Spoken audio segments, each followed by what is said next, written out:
Hey, it's Mike, and before we start today's episode, I just want to let you know that I did have some audio issues on my end of things for this one. Nick and I tried to resolve them before the episode and couldn't fully do so.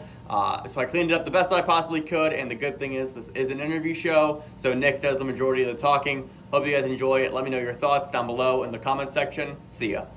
From the bottom of the ash, I rose. Welcome to another episode of Sellouts, the podcast for MGK fans, by MGK fans, presented by Pink Fox. And today, we got another white whale of mine on the podcast. If you've been in any MGK Facebook group, you've probably seen him. You've probably seen his commemorative tickets as well. The one, the only, Nick Kaminski. Nick, welcome to the podcast, dude. Hey, Mike, how's it going? Thanks for having me. Yeah, absolutely. And thanks so much for doing this. You know, it's crazy. We were talking a bit before we got on, and it's unreal how quickly your name starts to circulate when you start doing stuff within EST. You know, I mentioned to Nick that I wanted to have him on the podcast for a while, and he goes, "Oh yeah, like I saw your stuff. I've been listening to the pod for a few months now since I had Nikki MGK Israel on." And that's just nuts. That's nuts to where you're familiar. I come in, I'm like, hey, I start the episode with an MGK lyric. Which song do you want to go with? So you knew that coming in. So we're going to have a good episode here, dude. Well, it's funny that you asked which song because I wasn't sure how you did that. And I almost reached out and was like, hey, can I request that you do a specific song or a specific lyric? And then you brought it up anyway. So that's pretty awesome. Yeah, I think it's a nice little personal touch that a lot of people don't know. And then once you're in the behind the scenes of it all, then you're able to find out how we actually come up with this. And if you're listening to this podcast, right, now you actually know as well. So I ruined the reveal and the surprise. Regardless though, Nick, dude, you do a lot of different shit, specifically in EST. You sell commemorative tickets, which the artwork you do, fucking nuts. And then also, if you've watched any MGK concert on YouTube, between Nick and Kyle King, you've probably seen some of their stuff. So Nick travels across the country, films MGK stuff, and kind of can give us a little piece of the show through his YouTube channel as well. So Nick, I'll kind of open up to you. Like, who are you? How did you get into MGK? And just what's your backstory overall, man? Well, I'm 29 years old. I live in Florida. I've been here since 2007. I grew up in St. Louis and then moved here. So I'm very much kind of the Midwest. Grew up listening to punk rock, Warped Tour, Ozfest, Point Fest, going to festivals. Moved here and we have Rockville here every year. So I've done Rockville every summer in Jacksonville from the very first year we've had it. And I'm just a huge concert music person in general, always have been. That's something my dad and I did together growing up, and then something my friends and I did throughout high school and once we graduated. So I've always gone to kind of as many shows as I could. And then right after high school, I was 18 years old and kind of lived on my own and wasn't really very close with my family at the time, didn't really have a whole lot of friends at the time, and was just kind of diving into music 24/7, listen to music, go to work, come home, hang out, listen to music. And one of my favorite bands always growing up was Avenged Sevenfold. And so I was going through kind of the discography for the singer, M Shadows, and just looking at every single thing he had ever been on as a guest featured on. And I saw Save Me with Machine Gun Kelly. And I said, okay, let's go listen and see what this is, and pulled it up on YouTube and saw the music video, and it was, had a bunch of kind of behind the scenes footage of Kells arguing with Ashley and Slim, and I think there might have been some throwing shit going on in the house, and there was, references about relapsing and different, whatever had been going on with him not treating people right in his life at the time was the gist that I got from it. And so I watched the video and I listened to the song, and at the end it's got, the clip of the singer of Avenged Sevenfold in his studio with kind of his platinum records of their albums on the wall doing the raw vocal takes. I'm like, this is awesome. I don't know how this 18, 19-year-old kid from the Midwest got one of the biggest rock bands, because at the time Avenged Sevenfold was opening for Metallica and going on tour for them. They were huge and still are. I was like, how in the world did they get him get them to do, a song on his very first album. Who is this kid and how did that happen? So that immediately kind of got me pulled in. And so I went and got Lace Up and listened to the album and immediately fell in love with it. And then saw that I think a month or two later in June, he was going to be playing at a small bar in Jacksonville, opening for Tech Nine. And he was like the second of 5 artists, I think. So he played maybe 5 songs and that was it. And then was hanging out kind of at the bar area and outside hanging out on the side of the building. I just went over and introduced myself. And then I noticed during his set that he had an Avenged Sevenfold tattoo right here. And I've got a big one right here. So I went up and was like, hey, I discovered you through this band. I see you've got the tattoo. I love rock. I love metal. I think what you're doing is awesome. I love, he did play Blink 182 at that show. They played a cover of a Blink song, which I thought was dope. So we kind of talked for probably 20, 30 minutes and I just, got to know him a little bit, which I thought was really cool.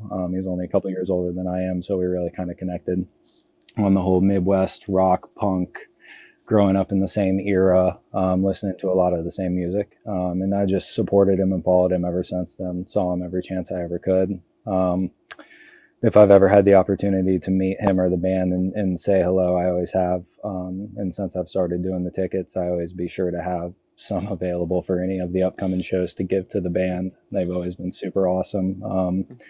Dub has reposted the tickets on Instagram. Rook has reposted them on Instagram a couple times. Kells took one on the Kelly Clarkson show that he had been sent by the little girl Chevelle, that I actually gave to her and her mom at the St. Louis show. And once she kind of got famous from that whole situation, she autographed it and sent it back to me and sent one to Kells, and he took it on the Kelly Clarkson show. So I've been really fortunate that the band has been really supportive of the whole ticket thing as well. And they've always kind of shared and posted that as well, which is awesome. I've got to meet them a handful of times. They're always super nice. Nick, you just gave me so much to work with that opening model. I'm sorry, that was a long answer. No, that was great. Okay, so I want to start with this. Number one, the Save Me as a whole, probably my top 10 somewhere. Definitely my favorite song off of the Lace Up album. The music video in particular, probably. It's got to be my top 3, I think. In college, I actually had to do like a music video project, and I used clips from Save Me, and I actually used the song Save Me for the video reshoot for my class project. So super familiar with that, and now it all makes sense why you wanted me to open the episode with Save Me. So I want to get that out of the way. Cool. Next, though, right? So you grew up rock, pop punk, right? You grew up in this scene. Yeah. So I want to just ask it off the bat.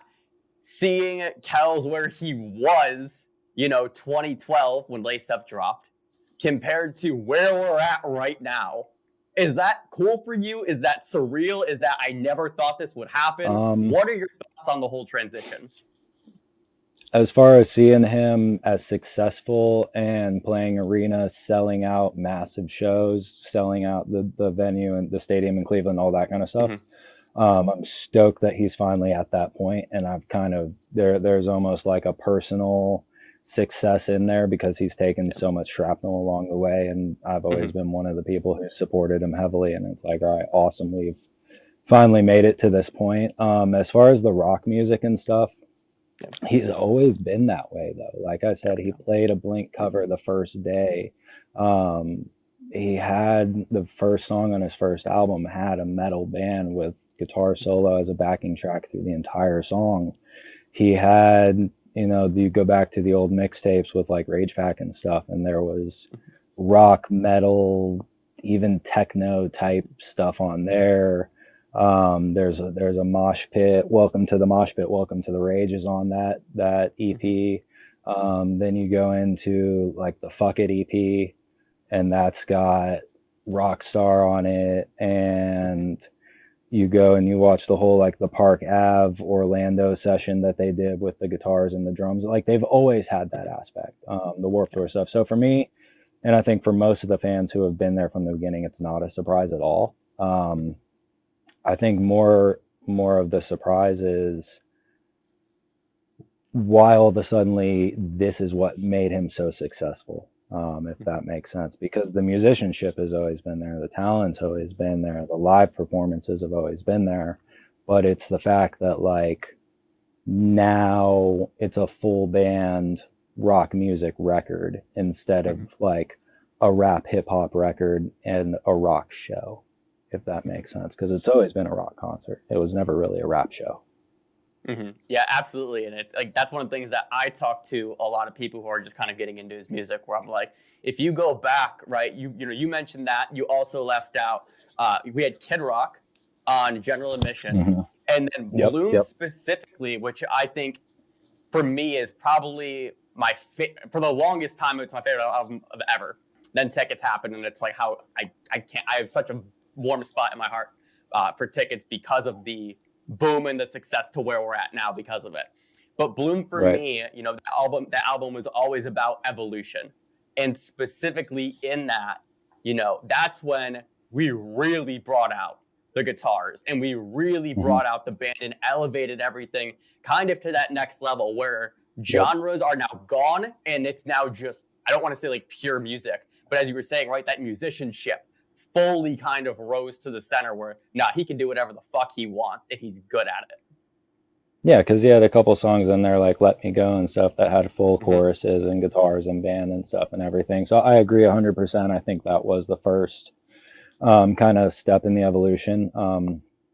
I think it's a very obvious if you take the time, which it takes a lot of time, but if someone was to sit down and listen to, you know, leave out the EPs and the singles and stuff and just listen to the studio albums and just go Lace Up, General Admission, Bloom, Hotel Diablo, go ahead and put Binge in there too before Hotel Diablo, because I think it is and should be considered an album, not just an EP.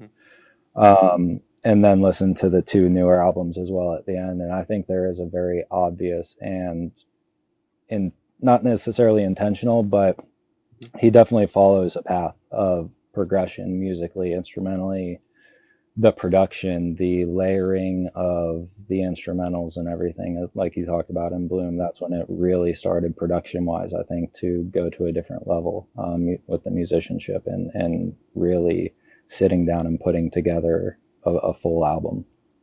Yeah, and I was talking to Brandon, who helps run ESTX Xcast. I had those guys on the podcast, like my second or third episode, and just kind of like talking to them. Like Brandon's a newer MGK fan, and so he came in at Tickets. Obviously, has now gone through Mainstream Sellout, and he was telling me how like going backwards, right? You recommend going start to finish. He went backwards, right? And in the backwards track, he's like, honestly, like when you go from Mainstream backwards to Bloom, all that, like that's where you can tell, all right, like you have something here. And then those earlier albums, that's when it kind of starts to get a bit different. But generally, like as you were just saying, right, if you go through it the other way, you see the progression, and then going backwards, you can tell like where the change kind of happens. So I thought that was a really interesting insight as well, hearing it from somebody new instead of somebody old. So I thought that was cool. So, dude, I want to talk about you traveling to concerts and filming everything, and just how many shows have you gone to, specifically for Kels? Let's start with that number. For him, I would say probably in the 10 to 15 range. Okay. I've just recently started traveling for him in the last couple of years. I've just started traveling out of state for shows. 2019 was the first year I started doing that. 2018, a friend of mine passed away much younger than he should have, and I kind of made a commitment, like, all right, I'm gonna go have experiences because my life could end at any moment. So I'm gonna go. If a band is playing a show, if they're somewhere I want to go see, I'm gonna go and I'm gonna make it happen. Up until then, I was kind of like I'm gonna go to the Rockville Festival every year and see all the bands for the most money in one shot, and then I'll go to the local shows. And then when my buddy passed away, I started traveling to see bands a lot more, and that was kind of the commitment I made to him and to myself. Yeah, that's, well, number one, that's super special. So thank you for sharing that. And similarly, fortunately, I've not had that experience, but I moved down to Charlotte from Cleveland right after college. So that was like 2021. And moving to a new city where I knew nobody, like that was one thing that really pushed me out of my comfort zone. So like growing up in high school and stuff, where I was a huge MGK fan, surprisingly enough, there weren't a lot of kids at my school that liked him too. So that was, during, and even in college. So like during the first 2 or 3 albums, I wasn't going to shows because I had nobody else to go like with. And so actually the Jacksonville show, the first show after COVID, that was the one where lovely, right? That was the show for me that got me out of my comfort zone, where he announced it and I'm like, there's no way in hell I'm not going. So I went by myself, and honestly, super fucking stoked that I did, because it's probably one of my favorite concerts that I've been to because of like the meaning behind it. Amazing. Yeah. Also, shout out to your videos. Thank you. Yep. I would have to say that's one of the best. That was one of the best shows I've seen, as far as just the vibe, because that was the first, literally the first full capacity event after the whole COVID situation. So that was kind of just the energy of the fans and the crowd was nuts for that day. And then we had the UFC fight the very next day, and I went to that as well. Yeah, I mean, let's just take a moment and just talk about that show in particular, right? There was like, if you've been to MGK concerts within the past, I don't know, call it 4 years, let's kind of go with Hotel Diablo era through now, right? They've definitely upscaled the production, right? It was always been kind of like Kells carrying the energy before that, but now, you bring in the full band, pyro. You look at the giant ass 20-foot high skull, the 20-foot tall pill bottles for tickets, the entire mainstream sellout production. They've up-leveled it. But with Jacksonville specifically, it was literally just the band, a mini, like, I don't want to say mini, but like a smaller screen behind them. And it was just, we're going to jam the fuck out for 2 hours. We got 5,000 people that are dying to listen to tickets for the first time, and we're going to have a fucking party. And that to me was so sick. The way I took it was, I knew he was a big UFC fan. I'd seen him kind of recently in the weeks before that. They always show ringside celebrities, and he had been there for the last few fights. And then they announced the UFC fight to be in Jacksonville. And I told my buddy, I said, I bet Machine Gun Kelly's going to come to Jacksonville with Megan Fox and watch the UFC fight. Why wouldn't he? He's been going to all these other fights. He's been traveling around and doing other stuff. You see him everywhere. And then I remember we were remodeling our house and they announced the concert. And I looked at my friend and I said, this motherfucker. And he goes, what? And I said, I'm sorry, I have to go change the playlist right now. And he goes, what?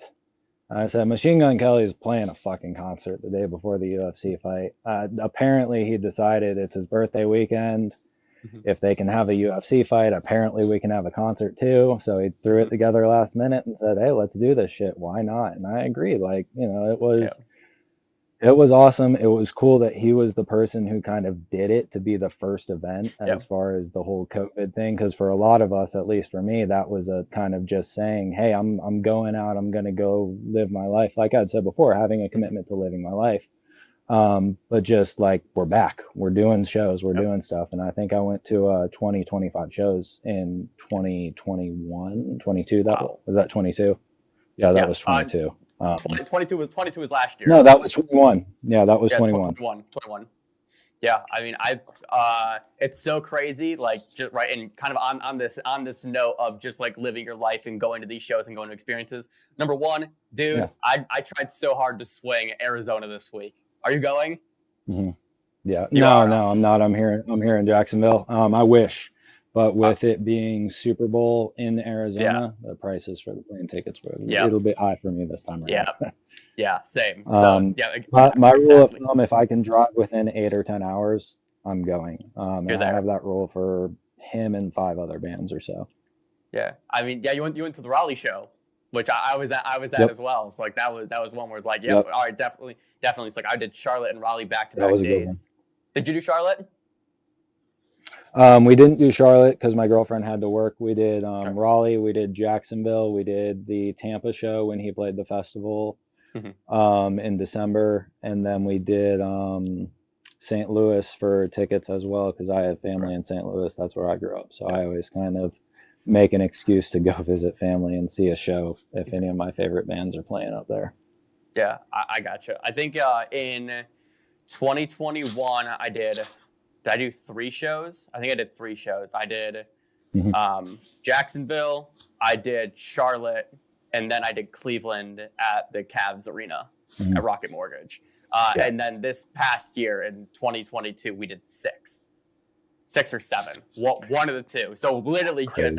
Yeah. just dude, it was nuts. We did in basically 7 days. We did 5 shows and just traveled the East Coast, and then did Cleveland, and then did Fort Lauderdale at the end of December. Yeah, that's So awesome. it was That's awesome. so much fucking fun, man. But speaking of shows, I actually want to talk about tickets, and not tickets to my downfall. I want to talk about your commemorative Right. tickets. We talked about it a little bit. Like, how did you get started, like, doing that? So it's funny that that question comes up now. So you said you saw him 6 times this last year on the mainstream sellout tour. Yeah. So along with Machine Gun Kelly, Avenged Sevenfold, and my third kind of tied for favorite band is Tool. I saw them for the first time Rockville of 2019, and we ended up, I kind of did the same thing with them. I saw them 6 times in 6 different states between May of 2019 through February of 2020. And then I had tickets to see them 4 more times later that year. And then the COVID shutdown happened and those shows were canceled. But with their shows, they do a different poster every single night of the tour, for every single show. And it's limited runs. You kind of have to get in line super early because they run out. It's a like 20,000 person venue, just like for mainstream sellout, the same kind of venues that he played. But like 500-600 posters. So they sell out pretty quick. You got to get in line early. You get them. A lot of people like to frame their posters with the ticket or with a set list or a guitar pick or a drumstick or something cool like that. And all of a sudden they had stopped printing physical tickets for people. And I had always collected my physical ticket stubs growing up from sporting events, from concerts, from whatever, anything I would go to, I'd keep the ticket stubs as long as I could. And I'd display them throughout my room. I have stuff displayed everywhere you look. I've got tickets and stuff displayed everywhere. And so I wanted to frame them with my posters, and I pulled up my iPad. I had bought an iPad that I was using for tattoo work, and for drawing and stuff. And so, I decided, why can't I just draw something up that looks like a cool little ticket? And it started, with a more basic kind of just replica of a traditional ticket stub with just the seating info and stuff. And, over time, I decided to get a little more creative with it and use different artwork that, may have been, related to the album or the tour that they were doing or whatever. So it feels a little more special. And also, so it's a little bit different for every band and every tour. So it's not just the same thing over and over. So people really feel like they're getting something cool and fun to display artistically. But yeah, so it started like that. I made them for myself to put with my posters, and I framed them, and I had a bunch of people ask, like, how much would you charge to make me something like that? And I said, well, the venue in Colorado, when I was going to see a band, they charged me $8 to print out a physical ticket. So $8, I think, is fine. And they were like, all right, awesome, that works for me. So that's what it's been always. I kept the same price up until actually this year at New Year's. I brought it up to $9 because last year all the prices of the ink and the paper and everything else throughout the year had gone up.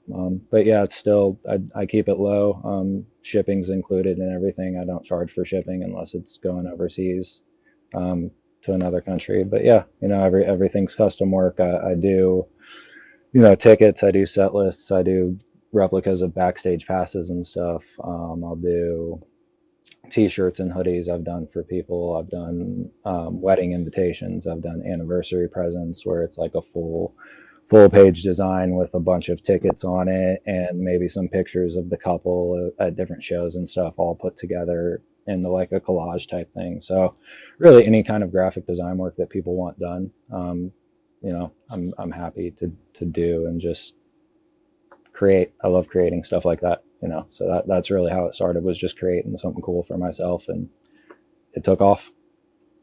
Yeah, dude, that's awesome. And similarly, how you were wondering how I come up with the song lyrics for every episode, I was wondering for you how you came up with $8. So hearing that, like, there's actual like kind of like meaning to how you came up with that $8 price point until you raise it to 9, which I completely understand. Make that's so cool to kind of get that insight as well. What's been your Yep. favorite ticket to design? That is tough because I have at this point I think close to 700 designs. All Let's just bands, go. What everything. if we just go with MGK tickets and Okay. like the tour, like tour style? I have to think for that for a second too, because I have Okay. 7 or 10 of those because I've done the Lace Up tour, I've done the Road Trippin' tour, I've done the tour with Fallout Boy, I did the Hotel Diablo tour, I've done the Limp Bizkit tour, No Low Class. I did a couple other ones as well. I think my favorite is the Tickets to My Downfall one, which is the first one I did for MGK. Originally, I did for the show in Jacksonville that had the Happy Birthday Kells on the side, the pink and green split ticket that had little kind of stencil drawing art that was in. If you go through and look at the Tickets to My Downfall booklet, there was little sketch drawings of like roses in a broken bottle or a little snake and stuff like that. So I kind of pulled a lot of that stuff and put it in a little spider web and put it in the corners of a lot of the tickets. I think that one pops really nice. The colors look good. It's not overdone.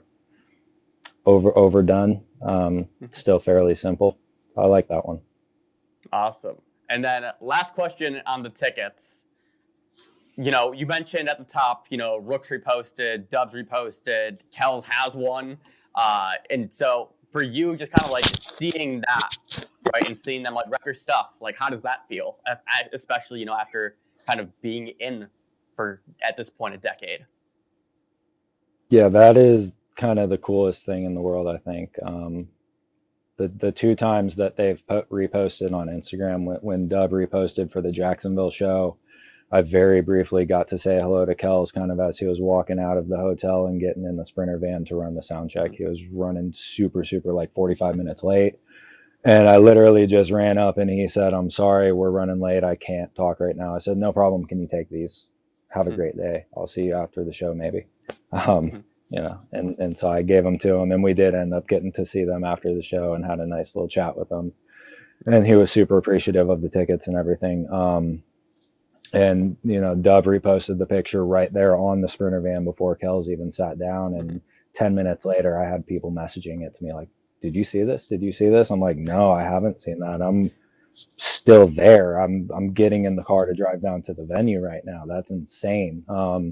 Same thing happened when Rook reposted them in Jacksonville this year. I bumped into the band in Jacksonville, had a bunch of the tickets on me, gave them to them. They were nice enough to autograph a couple things for me and got a quick picture with them, said thank you so much.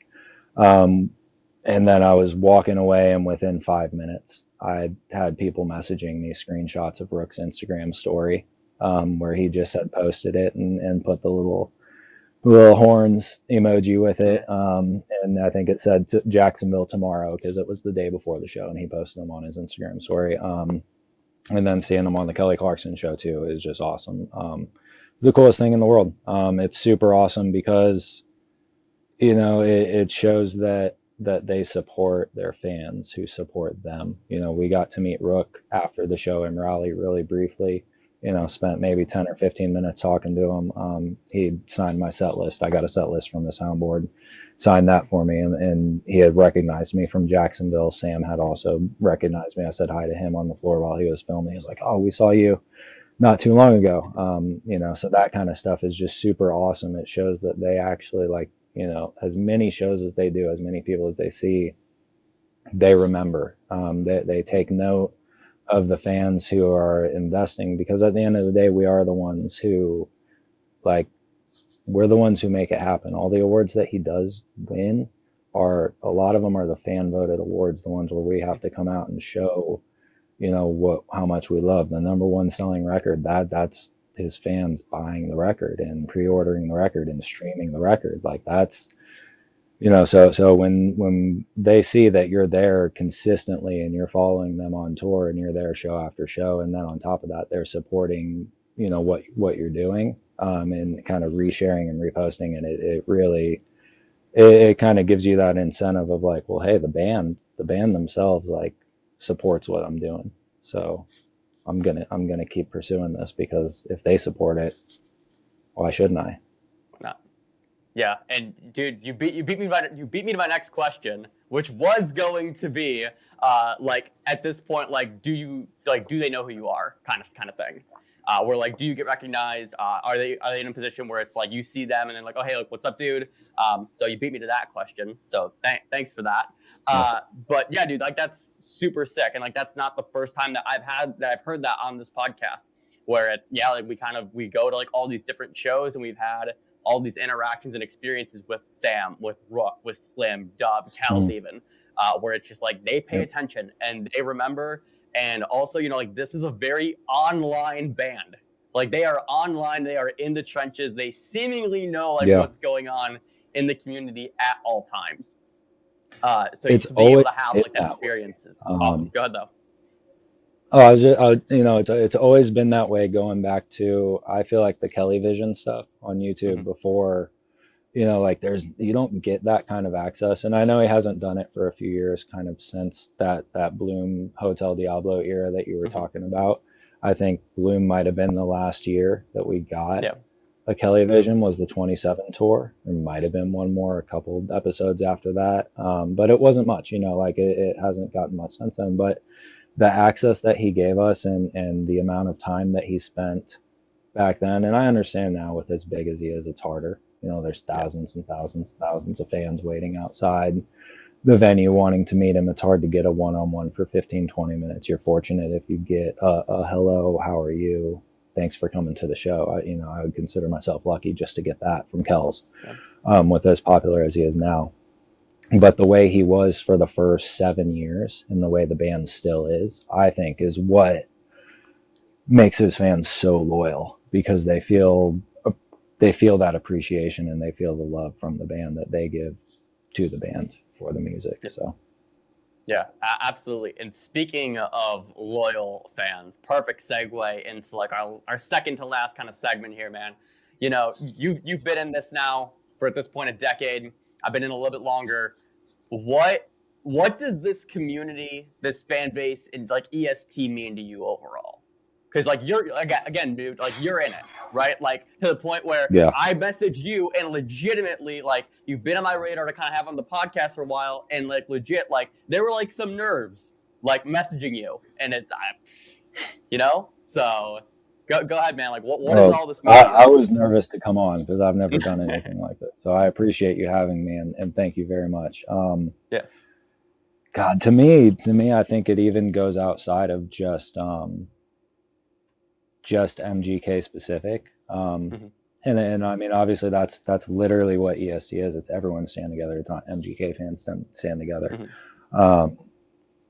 And I think that's what it's always been. It's the same answer for me when people ask what the double X tattoo means. And for me, it's when I go to a show, everybody at that show is my friend at that show at that time. Like we're all of a sudden, I've known those people forever. It feels like we are sharing something, even though we may have never met. We're sharing something that to me always seems to be a deep and almost a spiritual and emotional experience, and everybody else is feeling and experiencing the same thing at the same time. And when you get thousands of people together doing that, it means something. You feel it, and for his fans, and for a lot of music fans, you stay in touch with those people. You build friendships with those people. You hang out with those people and talk to those people more than you do maybe your friends from high school or your family members and stuff. So that to me is what it is. It's the friends and the family that I've created from the shows that I go to. All of them, all my music family is kind of what EST and what the double X and everything is to me. music is my religion, and the people I meet at those shows and through the Facebook groups, like you said, the MGK groups, because that's where a lot of the people, we were talking before the show about how I would go to a show and over the course of the day, 20, 30 people come up to me and say hi. Most of those people are people who have bought tickets from me at some point. Not people I've actually met, or they're people that I've known in the groups and we've talked to back and forth on threads in the Facebook groups for MGK or for other bands. And we've kind of always hit it off and gotten commented on the same stuff, but never actually met in person. And then all of a sudden you're hanging out in the pit at a show and someone walks up to you and taps you on the shoulder and shows you a screenshot of your Facebook profile and says, "Hey, is this you?" And you say, "Yeah." And you're like, "Oh, hey, I'm so-and-so." And you're like, "Oh, dude, what's up? It's so nice to meet you." That literally happened to me at the show in Tampa, at the MGK show in December. So that's, and that's somebody that I now keep in touch with. We text each other a couple times a week and, are friends. So that's the kind of stuff that, to me, that's what EST means, or the double X. It's the family and the friendships you create through the music community. Yeah, dude, perfectly well said. I got two things to add to that. Number one, going off the last point that you just made, I went to Rook's show in Cleveland right before Christmas. Right before Christmas, With right EV? after Christmas. Yeah, with EV. And Erin, who we both know, makes custom MGK Air Forces. Her work's fucking sweet. I have a she's pair somebody from her. They're awesome. Oh, do you? Oh, nice. Yes. She's somebody They're cool. that very similarly, where it's like, all right, that's somebody like I know, like, we see her stuff all the time. She's very active in all the groups and things like that. And so it's like, I went up to her and I was just like, "You're Erin, right?" She's give her a proper shout out. "Oh, she's got her. Yeah, let's pull those up." Yeah, so sick. I need a pair from her. I take them out of the. I keep them in the bag for safekeeping. So you don't wear them? You just have them to have them? No, I wear them, but they stay in the cool. bag and in the box. Yeah. And then they go back in the bag when I'm done wearing them for the day. That's so sick. So Erin, shout out to you. But yeah, man, it's like I met her and I went up to her. I'm like, "You're Erin, right?" She's like, "Yeah." And it's like, it took her a second to, like, I don't want to say like realize who I was, because I don't want to like sound pompous or something like that. But then I was wearing my Pink Fucks hoodie, and like she just kind of like eyed me up and down, saw the hoodie, and went, "Oh shit!" Like, I know who you are. So like that was cool. Like, so to kind of just have like that moment, and I saw a few other people there as well, in like a similar kind of way. But then to your first point about just what EST means as like as an experience and as a community, specifically at shows. This past year was my girlfriend's first year being an MGK fan. It's kind of what happens when you date me. You are indoctrinated into this community. And so, we did the whole East Coast tour kind of thing. And the thing that she just kept saying over and over was, one, we just entered an arena with, 12,000 yous, people just like you here. And then secondly, every single show, we were having conversations with people around us. And she's like, "I've been to concerts for years. I've never had that happen in that way, and have like that real like family experience where you're talking to the person in front of you, to your left, right, or behind you. And it's literally like you've known each other for years and you're all just catching up." Yeah, it's special. It's not like that with every band. There's a few of them that I've experienced it with, and he's one of them. So it's very special. And I'm very grateful for all the people that I've gotten to meet along the way, and for everybody that I'll continue to meet for sure at all the shows to come, because there's going to be a lot more, I'm sure. Absolutely. So shout the fuck out to EST. All right, Nick, let's go last segment here. We're going to go 5 rapid fire MGK questions for you. These are all opinion based. So no need. It's not like a gotcha fact game. So I'll just fire out some questions and you just give me your quick hitting answers. All right, dude? All right. All right, cool. Let's go number 1. Favorite MGK album? Hotel Diablo. If he could collab with any artist on the upcoming rap album, who do you think he would collab with? Or who do you think he should collab with? Whoever he wants. I personally honestly don't care. Whoever he wants. Cool. Your backdrop, you got tons of MGK stuff. What's your favorite piece of memorabilia behind you? I'm gonna say the collage that I made with the set list from St. Louis, the ticket that's autographed by Chevelle, the confetti, the drumsticks, the stickers, and pictures. I think that's my favorite one. And the wristband from the pit. All right. Favorite MGK concert that you've been to? The Jacksonville show that you were at in 2021. And final question, if you could see Kels perform anywhere in the world, where would you want to see him at? My living room would be pretty cool. That is the best answer I've gotten to that question, without a doubt. But ladies and gentlemen, we're all done here. Nick, dude, thanks so much for coming on. Thank you very much for having me. I appreciate it. Awesome. And if you guys enjoyed this episode, be sure to like, subscribe down below so you never miss another one. We're going to get back on the train after a 2-week hiatus of this show. I got 3 more episodes booked, so we got plenty of content coming down the pipe. Thank you, and we'll see you in the next one.